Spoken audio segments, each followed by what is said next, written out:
Hallelujah, price the lord. ಕರ್ತನ ಪರಿಶುದ್ಧ ನಾಮದಲ್ಲಿ ನಿಮ್ಮೆಲ್ಲರನ್ನು ವಂದಿಸ್ತಾ ಇದ್ದೇನೆ.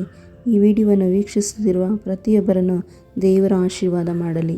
ಯೇಸು ಶಿಲುಬೆಯಲ್ಲಿದ್ದಾಗ 72,000 ದೇವದೂತರು ಭೂಮಿಯನ್ನು ನಾಶ ಮಾಡಲು ಸಿದ್ಧರಾಗಿದ್ದರು ಎಂದು ನಿಮಗೆ ಗೊತ್ತಿದೆ.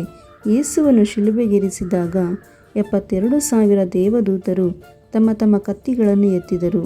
12 ಸೈನ್ಯಗಳು ಶಸ್ತ್ರಸಜ್ಜಿತವಾಗಿ ಮತ್ತು ಸಿದ್ಧವಾಗಿ ಒಂದೇ ಒಂದು ಆಜ್ಞೆಗಾಗಿ ಕಾಯುತ್ತಾ ನಿಂತರು. ಯೇಸುವನ್ನು ಹೊಡೆಯುತ್ತಿದ್ದಾಗ, ಅಣಕಿಸುತ್ತಿದ್ದಾಗ ಮತ್ತು ಶಿಲುಬೆಗೆ ಜಡಿದಾಗ ಸ್ವರ್ಗವು ಕೋಪದಿಂದ ಕೆರಳುತ್ತಿದ್ದಿತು.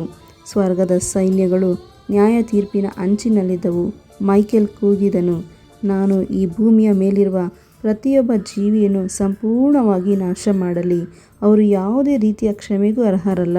ಅವರ ಪಾಪಗಳು ಅಕ್ಷಮ್ಯ. ಈ ಇಡೀ ಭೂಮಿಯು ದಿವ್ಯವಾದ ಪ್ರಳಯಕಾರಿ ಅಗ್ನಿ ಜ್ವಾಲೆಗಳಿಂದ ಸಂಪೂರ್ಣವಾಗಿ ದಹಿಸಲ್ಪಡಲಿ. ಆದರೆ ಸಿಂಹಾಸನ ಮೌನ. ಯೇಸುವಿನ ಮಾತಿಗೆ ಎಲ್ಲವೂ ಮುಗಿಯಬಹುದಿತ್ತು.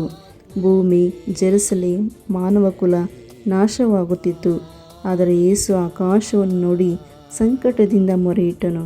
ಅವನ ಕೊನೆಯ ಉಸಿರಿನೊಂದಿಗೆ ಅವನು ಹಣೆಬರಹ ಬದಲಾಯಿಸುವ ಪದವನ್ನು ಪಿಸುಗುಟ್ಟಿದನು.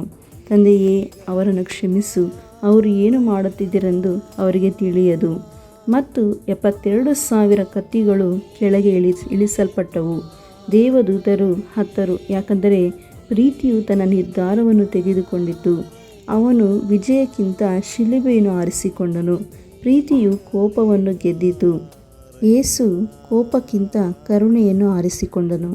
ನೀವು ಈ ವಾಕ್ಯಕ್ಕೆ ಕೃತಜ್ಞರಾಗಿದ್ದರೆ ಆಮೇನ್ ಎಂದು ಹೇಳಿರಿ. ಈ ವಿಡಿಯೋವನ್ನು ವೀಕ್ಷಿಸಿದ್ದಕ್ಕಾಗಿ ಧನ್ಯವಾದಗಳು. ಆಮೇನ್.